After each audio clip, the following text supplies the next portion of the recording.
관계에 수명이 있다고 생각을 하는데요. 그 수명이 지금 다하고 있지 않나? 이것도 한번 돌아보시면 좋겠어요. 다시 만나면은 그 친구하고는 인연인 거고, 영원히 합쳐질 수 없는 그렇게 반대의 길을 자꾸만 가게 된다. 그러면 관계 유통기한이 끝난 거죠. 수명이 다한 거기 때문에 나쁜 감정 가지지 않고 서로를 놓아주고 다른 관계에서 또 기쁨을 서로 각자 찾아나가는 것도 나쁘지 않다고 생각을 합니다. 이번에 좀 친구 간 돈 관계 좀 여쭤보려고 하는데, 아무리 가까운 친구 사이여도 어느 정도 돈은 써야 하는 건가요? 아니면 돈이 많은 친구가 더 많이 쓸 수도 있고 하잖아요. 이게 참 네. 어려운 문제이기는 한데요. 전 네. 이렇게 생각해 보면 될 것 같아요. 자, 돈이라는 게 뭔가 이런 거에 대한 질문부터 돌아가게 되거든요. 자, 돈이라는 거는 네. 우리의 인생을 조금씩 잘라서 그걸 팔아서 바꿔 가지고 오는 거예요. 그렇죠. 내 시간을 팔아서 돈을 벌어오는 거죠. 그렇죠. 내 시간이 곧 인생이잖아요. 네. 그러니까 내 삶하고 바꾸는 거란 말이에요. 그러니까 돈이 소중하지 않다고 말한다면 그건 다 거짓말이라고 생각을 해요. 네. 근데 그렇게 소중한 돈을 누군가한테 쓰고 싶지 않다. 그 태도가 뭘 의미하는지 우리는 사실은 다 알고 있거든요. 그렇기 때문에 누군가가 만약에 돈이 더 많다. 네. 그래서 이 사람이 더 쓸 수 있다라고까지는 생각을 해도 저 사람이 나한테 돈을 쓸 의도가 안 보인다라고 하면은 당연히 그 관계에 있어서 재고를 해보게 되는 거죠. 그렇기 때문에 뭐 정말로 돈이 없다, 부족하다 이렇다고 해도 실제로 이 사람을 위해서 내가 가진 재원을 좀 사용을 하겠다 하고 그 의도로 내비치는 거하고는 너무나 다른 차원의 문제인 거예요. 그렇기 때문에 우리는 약간이라도 그 사람을 위해서 베풀어야 된다고 생각을 하는 거죠. 그리고 심리학자들과 그리고 또 정신과 전문의들 이런 분들의 공통된 의견이 있어요. 돈에 관해서 인색한 사람이 인생의 다른 부분에서 관대할 가능성은 없다. 이렇게 이야기를 해요. 그러니까 실제로 돈이 없는 것과 인색한 것은 다르다는 이야기죠. 근데 그런 차원에서 바라보게 되면은 우리가 친구를 만나서 돈을 어떻게 쓰는가 그거를 바라보는 관점도 달라지게 되겠죠. 거기서 되게 많이 느낍니다. 저도 얼마 전에 지인분들, 그렇게 엄청 친한 지인분들은 아닌데, 이제 저녁을 먹었는데, 저녁값이 꽤 나왔어요. 인당 이제 약간 좀 비싼 금액이 나왔는데, 그 중에서는 제가 소득이 조금 제일 높은 편이긴 했거든요. 그냥 뭐 굳이 수치를 말하자도 서로 약간씩 느낌이란 게 있으니까. 그렇죠. 그래서 저는 이제 제가 당연히 이제 조금 늦기도 했고, 내가 사고 싶기도 해서 계산을 했는데, 이제 이 차를 이제 가볍게 뭘 마시는 되게 큰 금액이 안 나왔거든요. 거기에 비하면. 그것까지 내가 계산하기는 좀 이상하잖아요. 그렇죠. 피차. 예. 근데 그 계산할 때 그 정적 있잖아요. 아니 2초 내가 안 가고 있으니까 뭔가 계산이 안 되고 있는 느낌? 그때 이제 다른 사람이 결제할 때 이 모임은 오래 만나기는 힘들 수도 있겠구나. 바로 그런 부분 때문에 우리가 좀 다르게 봐야 되는 거죠. 내가 뭐 다 사달라는 걸 바라는 게 아니라 내가 많은 걸 사더라도 아주 조금은 누군가가 좀 내주길 바라는 그런 마음이 있을 수 있는 거니까요. 그러니까 나한테 그 정도는 좀 써주기를 바라는 마음, 내가 그렇죠. 그런 존재가 되기를 바라는 마음이 누구에게나 그렇죠. 있잖아요. 그럼 만날 때마다 돈 없다고 하는 친구들이 있잖아요. 이거 속마음 뭔가요? 그냥 얻어먹겠다 이런 마음 아닐까요? 그러니까 그게 네. 돈이 없다라고 이야기를 하는 게 정말 실제적으로 신호를 보내는 걸 수도 있어요. 그러니까 이런 이야기를 내 치부를 보일 정도로 가까운 관계다. 그렇기 때문에 우리가 뭔가 만나서 돈을 쓸 때 내가 못 쓸 수도 있다라는 걸 알려주는 그런 정보 차원에서 그냥 솔직하게 이야기하는 걸 수도 있고, 만약에 안 쓰려고 그런 의도 때문에 실제 자기 주머니 사정하고는 관계없이 자꾸 그런 말을 습관적으로 한다? 그러면은 다시 앞의 질문으로 돌아가서 다시 한번 생각해 볼 수 있는 거죠. 나한테 돈 쓰기가 싫은가? 나는 시간을 팔아서 돈을 벌어서 그 돈을 이 친구한테 쓰고 있고 시간도 쓰고 있는데 이 친구는 나한테 그 돈을 쓰기 싫은 거니까. 그렇죠. 다시 한번 생각해 봐야 되겠지. 근데 반대로 또 돈이 정말 없는 친구가 그걸 또 얘기하는 거라면 돈이 만약에 내가 여유가 있다면 사실 충분히 사줄 수 있는. 그렇죠. 그렇죠? 다른 거겠죠? 자, 근데 밥값 낼 때마다 그러면 쏙 빠진 친구를 좀 어떻게 하면 현명하게 대처할 수 있을까요? 근데 그 친구에 대해서 먼저 한번 네. 내 마음을 생각해 보시면 좋을 것 같아요. 내가 정말 밥을 사주면서라도 만나고 싶은 사람인가? 그걸 한번 먼저 첫 번째로 생각을 해보세요. 그러니까 무조건 이 사람을 내가 만나면은 나는 시간이 더 소중하고 내 인생이 더 소중하기 때문에 그냥 이 사람 만나면은 내가 즐겁고 내가 마음이 좋아. 그래서 내가 그냥 밥을 사주면서라도 만나고 싶어. 그런 마음이 마음인가를 먼저 되짚어보고 그냥 그 정도 되면은 만난다 이렇게 생각을 해보고요. 그리고 정말 그 사람이 어떤 마음에서 돈을 못 쓰는가 그거를 사실 만나서 대화를 해보면 우리는 알 수가 있거든요. 그럼 이 사람이 정말 나한테 관대한 그런 마음과 또 관계를 동등하게 생각하지 않아서 사용을 하지 않는가 이거에 대해서 우리가 알 수가 있잖아요. 그러니까 그거에 대해서 어느 정도는 관계를 유지를 하면서 좀 지켜보다가 이 관계가 이제는 더 이상 동등하지 않다. 그렇게 느껴지면 조금씩 거리를 둬보는 것도 사실은 괜찮습니다. 근데 돈 관계가 사실 또 친구에서 문제가 되는 게 빌려달라고 하는 경우들이 있잖아요. 돈 빌려놓고 제때 안 갚는 사람들의 심리는 어떻게 되고 돈 관계, 돈 친구 간에 빌려줘도 되는 걸까요? 그게 돈을 갚는 게 아깝다고 생각하는 그런 심리가 사실 인지상정이기는 해요. 왜냐면은 우리 마음에는 여러 돈주머니가 있거든요. 근데 그 돈주머니에 일단 내 거라고 생각하는 돈주머니에 돈이 들어온다. 그러면은 그게 나갈 때는 나의 손실이라고 생각을 하게 돼 있어요. 그게 갚아야 할 돈이라고 해도. 네. 근데 이게 제대로 된 사람이라면은 내 돈이 아니라고 생각하는 돈주머니에 이걸 분리를 해서 넣어야 되거든요. 애초에. 그러면은 그 주머니째로 그 사람한테 다시 돌려주는 거니까 그런 마음을 안 갖게 되겠죠. 근데 이 주머니를 구분을 하지 못하는 사람들이 있어요. 근데 그런 사람들인 경우에는 이걸 돌려줄 때 그 사람이 내 것을 탈취해 간다라는 그런 기분을 느끼게 되거든요. 그렇기 때문에 되도록이면 안 주려고 하는 거죠. 근데 그게 옳은 것은 당연히 아니죠. 예, 당연히 아니고요. 그러니까 저 같은 경우는 애초에 돈을 빌리려고 하는 사람이라면은 갚을 사람도 아니다. 그렇게 생각하는 편이에요. 그러면 실제로 작가님한테 돈을 빌려달라고 하는 경우가 없진 않을 거잖아요. 거의 없습니다, 사실은. 예, 왜냐면은 일단 가용자금을 저는 남겨놓질 않아요. 현금성으로 돼 있는 자산을 별로 실제로 남겨놓지를 않기 때문에 그게 돈이 항상 없다는 걸 알거든요, 주변 사람들이.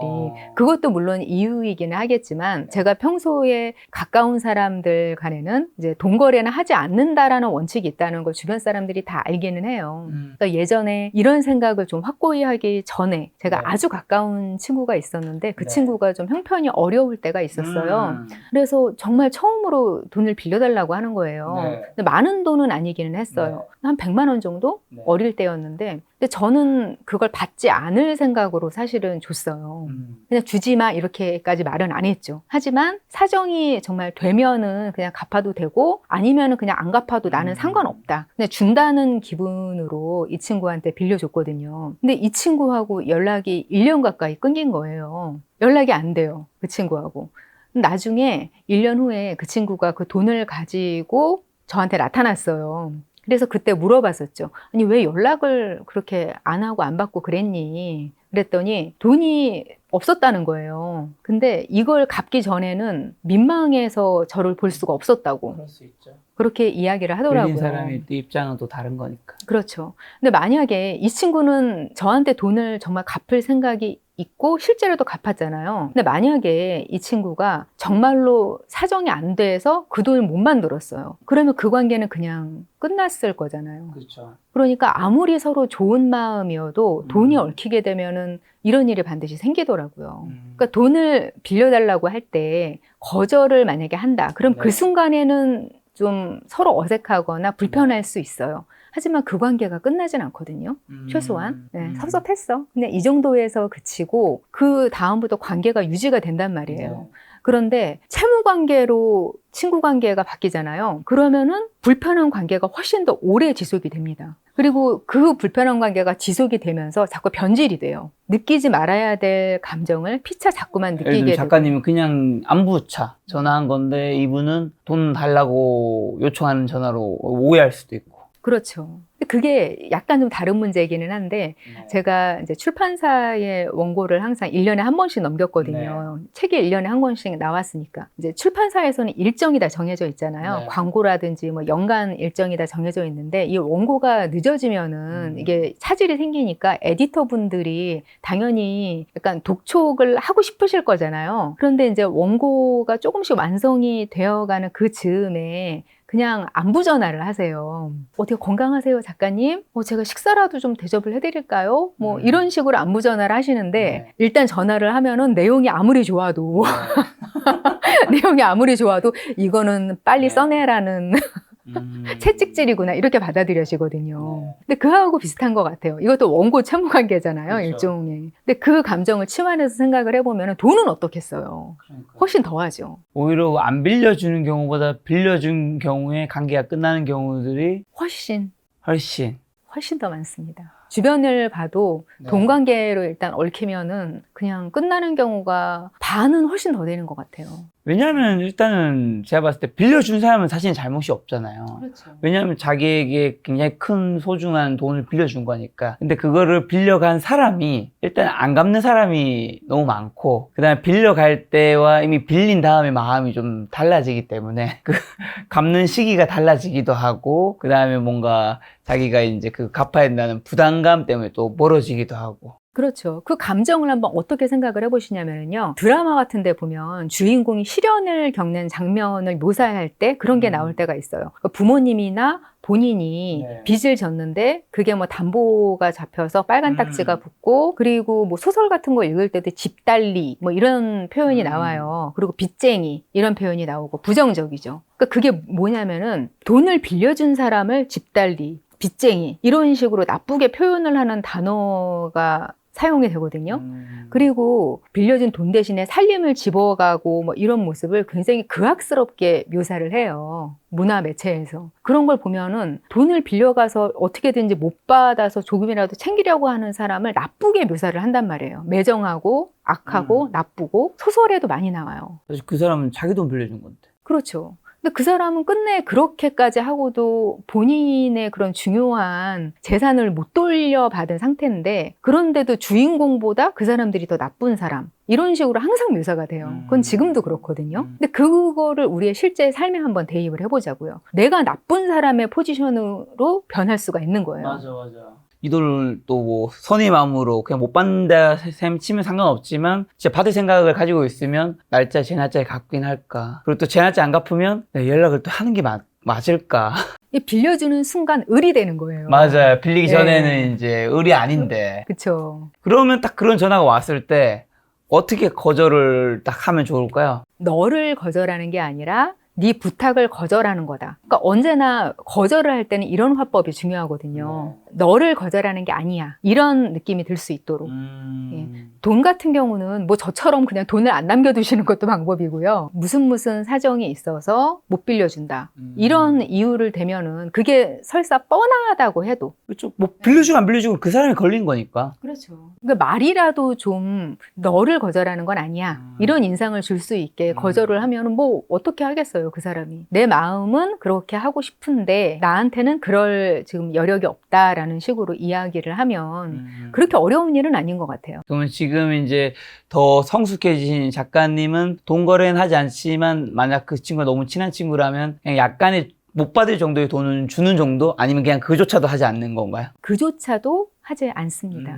네. 그게 그냥 이제 삶에서 살아보니까 가장 현명한 선택인 것 같나요? 네, 그런 것 같습니다. 그러니까 저도 좋은 마음으로 빌려주고 그 친구도 좋은 마음으로 갚았는데도 그런 위기가 있었단 말이에요. 근데 그때 이후로 확실히 깨달았죠.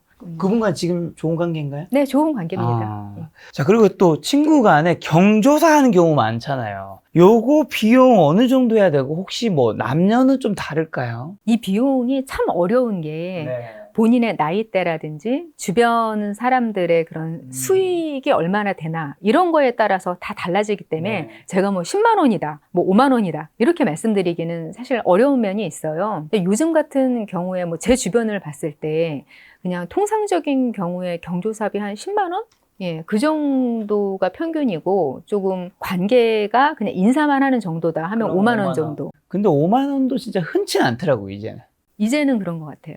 이제는 이제 기본이 약간 10만 원의 느낌이 좀 있고, 거기서부터 친하면 이제 20은 또 잘 없더라고요. 저는 예전에 축의금도 받아본 적도 있긴 한데 30 가기도 하고, 정말 친하면. 요즘 또 물가가 많이 올라서. 예, 물가 상승이 어마어마하고요. 또 코로나 기간 동안에 예식비가 많이 망했거든요, 업체들이. 그래서 그 식대라든지 예식비가 많이 올랐어요. 거의 뭐 2배 가까이 올랐기 때문에 본인들이 그 예식을 치르는 비용이 너무 올라가다 보니까 기대치도 또 올라가는 것 같아요.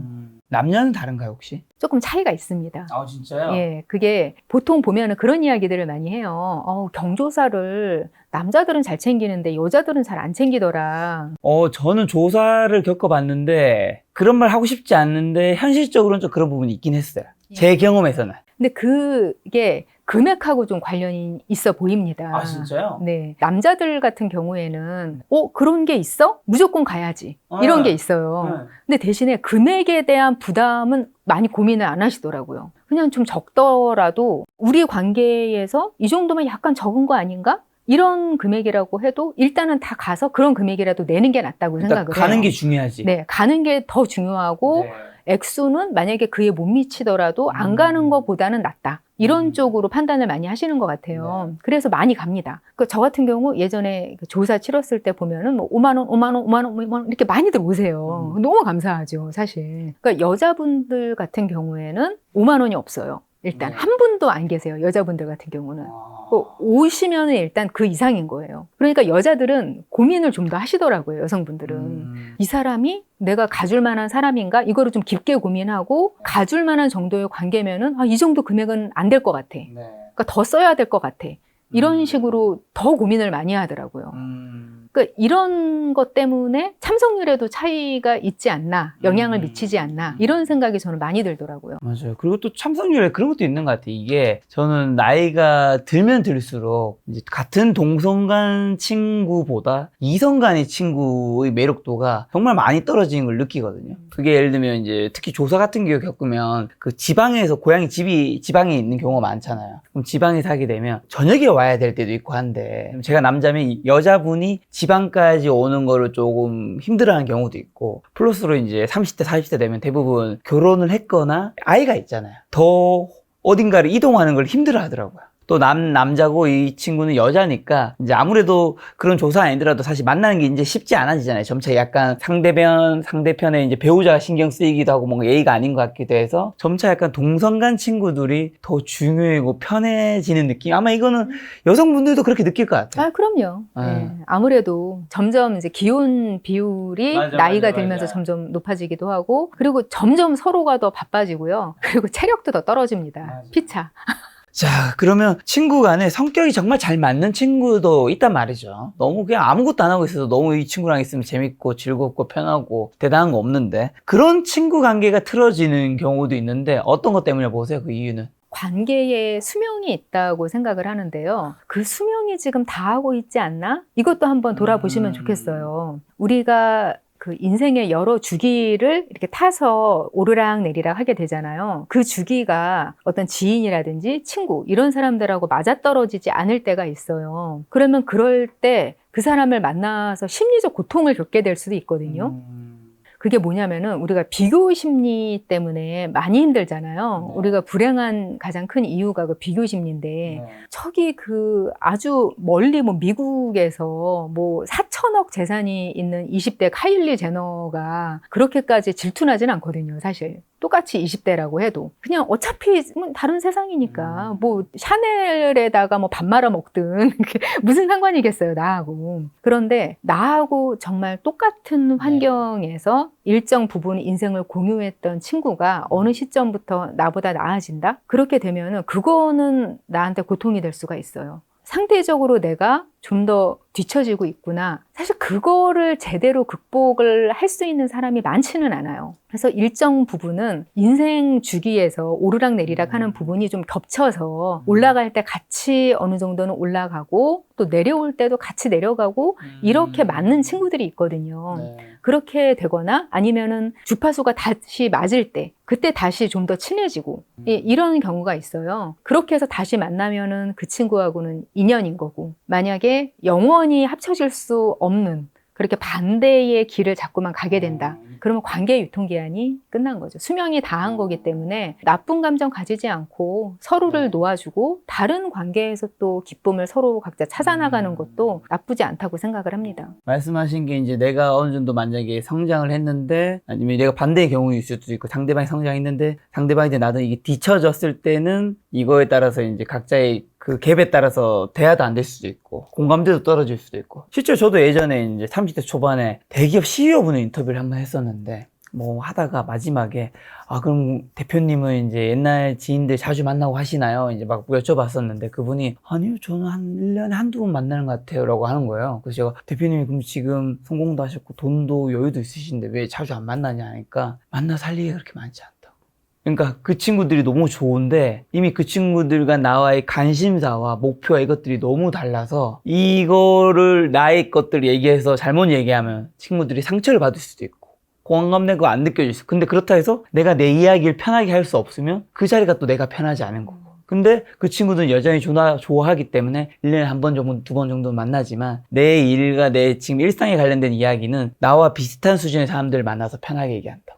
이게 좀 현실적으로는 시청자분 들으면서도 에이, 난 안 그럴 것 같지만 하고 하시겠지만 그렇게 적용되는 것들이 좀 많은 것 같더라고요. 그러니까 제가 만나본 분들도 네. 이런 분들이 계세요. 그러니까 사업을 해서 이렇게 차근차근 성공을 해나가시는 분들이 있잖아요. 그 성공을 사람들이 과정을 다 지켜보는, 예, 우리 김 작가님처럼, 네. 예, 이런 분들이 계시고, 어떤 분들은 일시에 크게 성공을 하는 분들이 계세요. 그러니까 갑자기 천억 부자가 되는 거예요. 근데 이런 분들이 계신데 이분들은 갑자기 그렇게 되는 순간 주변 사람들과 그냥 연락이 끊겨버립니다. 연락이 안 되는 거예요, 그 사람하고. 그렇게 갑자기 부자가 되고 성공을 했을 때 환경이 갑자기 바뀌고 사람들이 대하는 태도가 바뀌잖아요. 그게 너무 스트레스가 엄청난 거예요. 거기에 본인이 적응하는 시간도 필요하고 또 본인의 태도를 정리하는 시간이 생각보다 길게 필요한 것 같아요. 근데 관계에서도 마찬가지겠죠. 그 불편함, 기존 관계에서의 불편함. 근데 우리가 모르는 세계이긴 하지만 어쨌든 그런 게 존재하는 거 보니까